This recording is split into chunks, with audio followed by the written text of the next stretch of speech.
20 февраля на календаре, к концу подходит зима. Именно поэтому пришло время Это хорошо. поговорить с нашими экспертами-ветеринарами на тему сезонных заболеваний. Как предостеречь свое домашнее животное от болезни, узнаем прямо сейчас от нашего гостя, эксперта, ветеринарного врача факультета биотехнологий и ветеринарной медицины Башкирского государственного аграрного университета Гульнар Цапалова. Гульнар, доброе утро. Доброе утро. Доброе утро. Сезонные заболевания. Как понять, что питомцу нужна помощь? Ну, мы уже много об этом говорили, да. Давайте Когда напомним. питомцу нужна помощь, он выглядит не так, как обычно. То есть он не активный, не играется, вялый, отказывается от еды, значит, ему нужна помощь. Ну, вот, Это у с всех такими- домашних животных симптомы одинаковые. в Ну, принципе. практически да. Да. Что нужно сделать, чтобы этого избежать? То есть при экстренных ситуациях нужно вести к ветеринару. А чтобы он не был вялым, а может быть какое-то специальное питание, может быть зарядочку с кошечкой можно поделать вместе, приседания. Это вот как мантру можно читать владельцам питомцев. Это вакцинация, вакцинация, еще раз Вакцинация. вакцинация. Да, надо проводить ежегодно. Если вы завели питомца, нужно обязательно сразу же отвезти к ветеринару, ну, все его обследовать, да, и провести вакцинацию. Ну, есть определенная схема для кошек, собак, ну, для всех То есть животных. она ежегодная. А потом ежегодно, да, чтобы предотвратить всякие страшные инфекционные заболевания. А самому можно делать вакцинацию? То есть там же, как я понимаю, это просто укольчики? Укольчики, да. Ну, Если научился. если вы не специалист и не умеете этого делать, конечно, нежелательно. То есть если Потому я что один раз увидел, последствия- как делают укол, то я еще не специалист. Ну, нет, конечно. Это очень Это странно. надо знать, куда делать, как делать, да. Вы можете только навредить животному. Лучше, конечно, Обращаться к специалисту. да, к ветеринару. В наш ветеринарный центр приходите. Мы вас приглашаем со своими питомцами. Кстати, совсем недавно мы говорили в наших новостях столичных о том, что в Башкирском государственном аграрном университете родились близнецы, ягнята. Да. Расскажите, как Ваши они коллеги поживают. к нам приезжали, да, у нас пополнение такое было. 2 ягненка родились, мальчики, кстати. Все хорошо, Близнецы. прекрасно, да. Прекрасно себя чувствуют и мама, и ягнята. Я прошу прощения, я понимаю, как определить близнецов людей, да? Так. Они очень сильно похожи.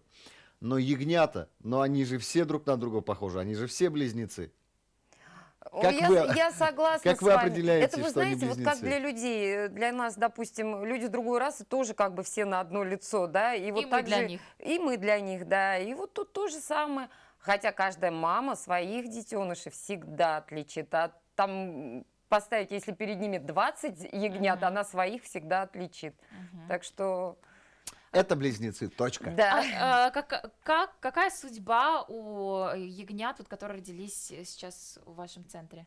Они у нас остаются, растут и живут. И студенты отрабатывают на них практические навыки.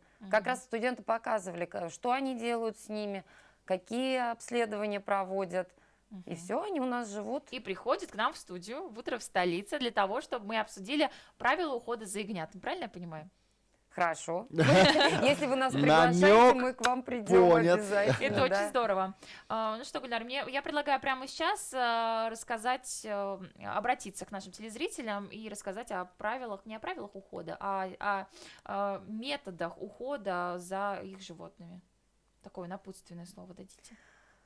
Ну, главное, животное будет здоровым, красивым, если его просто любить. Надо просто любить своего питомца, дарить ему любовь, ласку, ну, естественно, хорошее кормление и содержание. А вы, кстати, о хорошем кормлении.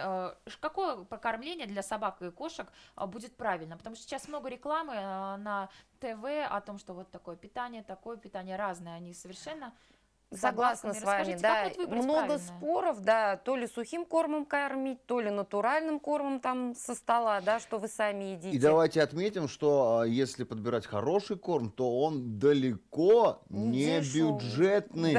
Да, иногда дороже, чем человеческая еда. Согласна, согласна. Но это надо индивидуально, каждому животному. Некоторые долгое время подбирают. Животные тоже не все подряд едят.